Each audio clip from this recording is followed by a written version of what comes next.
Hey everyone, welcome back to Poplar Preparedness. We have huge news coming from China.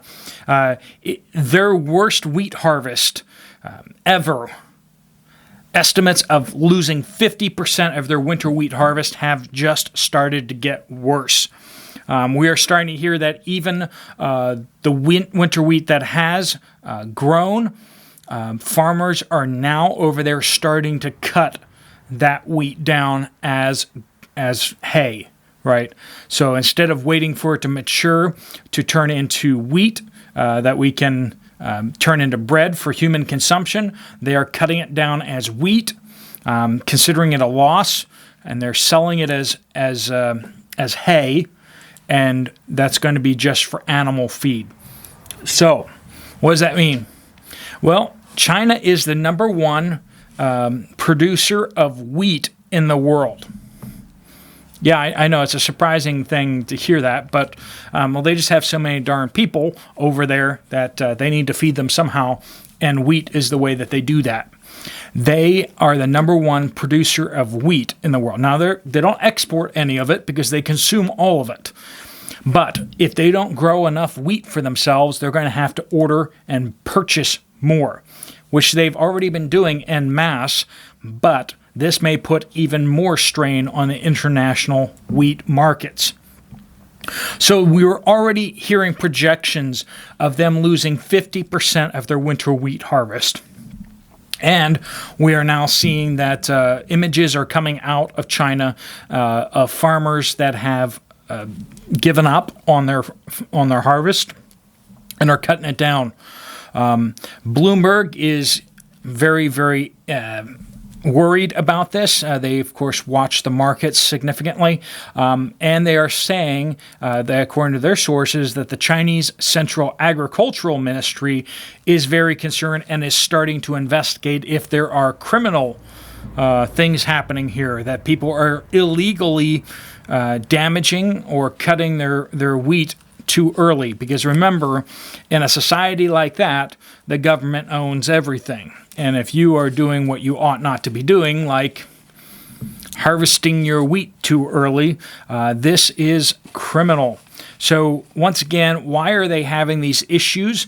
Well, they had devastating floods last year in a lot of their areas, and then they still have that ongoing drought in the Inner Mongolia area. Both those reasons have really impacted the winter wheat to the point where it's the worst winter wheat harvest that they've had since Chairman Mao. Yes, the Great Leap Forward, where they had the massive famine. That is what we're looking at here. And this is, like I keep saying, this all ties together. If China has a really bad wheat harvest, that's not so bad if we get good wheat harvests around the world. But we're not seeing that. The number 2 wheat producer in the world, India, I just covered that the other day, they had a massive heat wave that is devastating their wheat crop. Okay, so they're losing 10% is the initial projection, 10% of their wheat harvest, which amounts to about 10 million metric tons of wheat, which is huge. Then we go over to the United States and Canada, and we're hearing that we're about to have our worst winter wheat harvest since 1989, which is bad. And the spring wheat that's supposed to be going into the ground right now isn't going into the ground right now because of too much water. The winter wheat was actually, ironically, damaged by drought, but the spring wheat that's going into the ground right now is being damaged because they can't get the machinery out in the fields because it's too wet. So too much water means no planting has taken, well, the majority of the planting hasn't taken place yet, whereas it should have. That's not to say there isn't any planting. There, of course, is, but when you look at the statistics out there of how much wheat has been planted, we are far behind. We're far behind on our planting of corn. So if we get really good conditions this summer and this fall, we can make that up. So it's not to say that the United States and Canada aren't going to have good harvests, but this is not a good way to start off the season. And this is not a good way for China to be ending off its winter wheat season. So, is China going to have any other major fluctuations in weather that are going to either produce flooding again this year, or drought conditions continuing in Inner Mongolia and other places where they are growing wheat? We don't know. So we were just talking this morning about the diesel crisis in eastern United States and how that's also being caused by diesel and fuel shortages in Western and Central Europe. We have just received word that Eastern Europe has chosen to shut down 1/3 of the natural gas supplies that are going to be flowing into Western Europe from their adversary, and that is going to have a major impact. All this is just energy is what everything is about, right? Energy, fuel energy, food energy, because you convert fuel energy into food energy by making fertilizer out of the energy and using the fertilizer, and then you use the diesel to run the farm machinery, right? So energy is energy, right? We use energy to create other kinds of energy.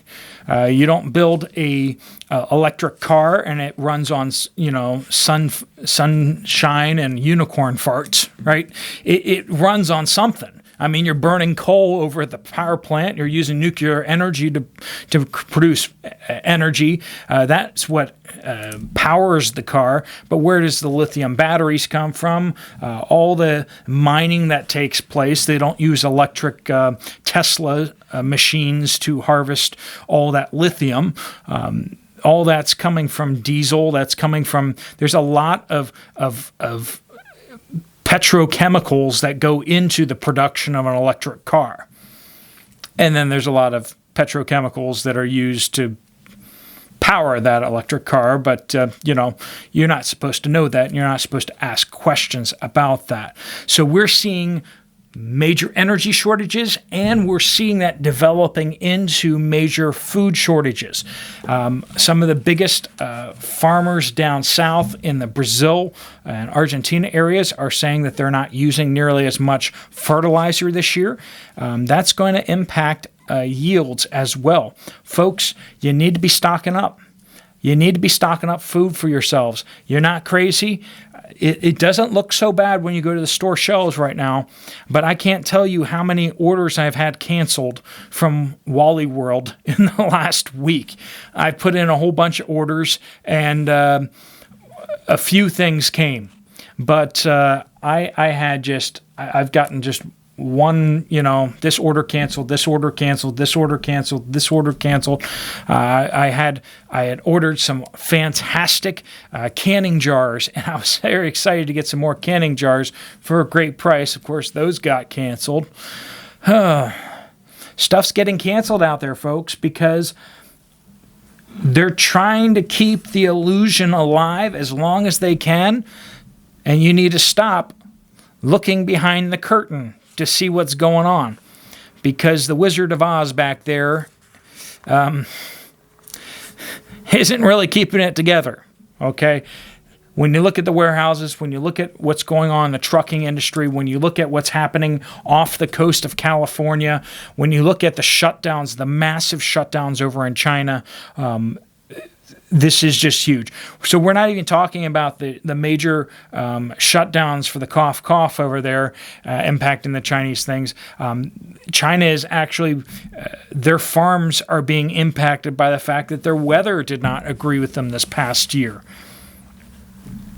Then you ask, well, how many of these farms are not going to be able to harvest because they are under lockdowns? That's a whole nother question out there.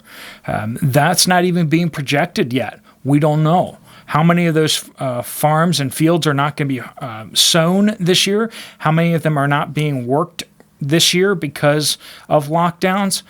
Oh, we're in uncharted territory with everything. But this thing is snowballing down the hill, and it's coming right for us. So if you haven't started stocking up, what are you waiting for? If you are stocking, you're not crazy. Grab whatever you can for now and start to hunker down. All right, folks? That's what I got for you. Steve Poplar,